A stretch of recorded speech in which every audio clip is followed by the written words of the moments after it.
So friends, today we will see the a new term, combining ability, particularly with reference to the animal population, and within the animal population, particularly for small animals or poultry. So first we will know what is combining ability.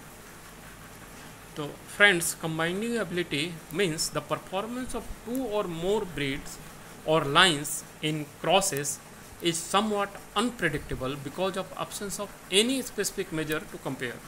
So suppose we are having 2, 3 line, 4 lines, and we want to know which two lines if crossed will perform well. So there is no any measure with us which will tell that these two particular lines when will cross together will perform better. So some lines or breed appear to combine well, whereas others do not. This can be determined only by testing the crosses. So as I told you earlier, some few one or number 1 line will be crossed with number 3, that will perform better. Another one crossed with 2 will perform poorer.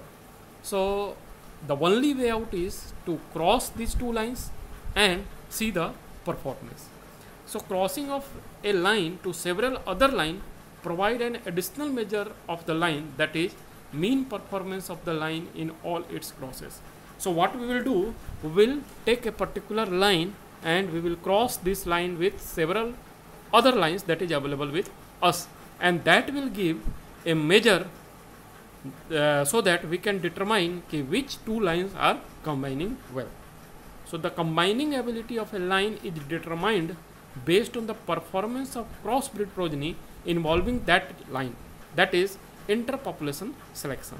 So what we will do, we will cross two lines, any of the two lines that is available with us, and we will produce crossbreed progeny, and within those progenies the performance of the progenies will be assessed, and will see which one is performing better.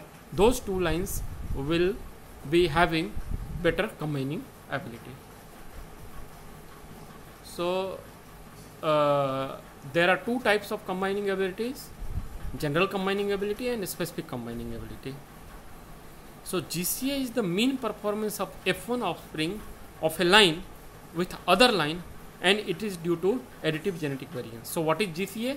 GCA is the mean performance of F1. So when we are crossing two lines, we are producing F1 offspring, and it is the mean performance of F1 offspring of a particular line when compared with other line is called as GCA, and it is due to additive genetic variance. Okay, then it is the average value of all F1 having this line as one parent. That means in another way we can say that it is the average value of all the F1s that we are producing is having this line as one of the parent, the value being expressed as a deviation from the overall mean of the crosses. Just see in this table here, on the left hand side you can see the different lines x1, x2, x3 and x4. In the horizontal line, horizontal uppermost line, also the same lines x1, x2 and x3 and x4 with opposite sex, and we cross these lines and produce the different progenies, and based on the performance of these lines we are determining the GCA. So in similar way, SCA is the superiority of particular cross over the average GCA of two lines. So what we seen in the last while determining GCA, we cross two lines, and mean of all the crosses when expressed as deviation from the mean of a particular cross, then that deviation is known as GCA. In this way we will get GCA for each lines, and when two lines will be crossed together, they will have some GCA of line 1 and GCA of line 2, and the progeny will get some GCA. So the GCA of progeny when expressed as a deviation of average of GCA of the two lines that has been crossed, that deviation is known as SCA, that is specific combining ability. So SCA, specific combining ability, is the superiority of a particular cross over the average GCA of the two lines, and it is due to non-additive genetic variance. It is always due to non-additive genetic variance, whereas GCA is due to additive genetic variance. Why SCA is due to non-additive genetic variance? Because SCA will be because of the formation of new genetic combination, and GCA will be only because of the addition of the existing genetic combination.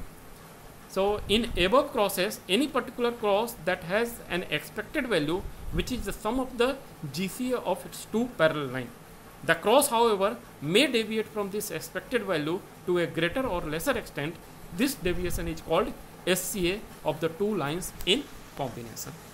So this was all about the combining ability. In next class, we will see how we can select the animals for combining ability. Thank you.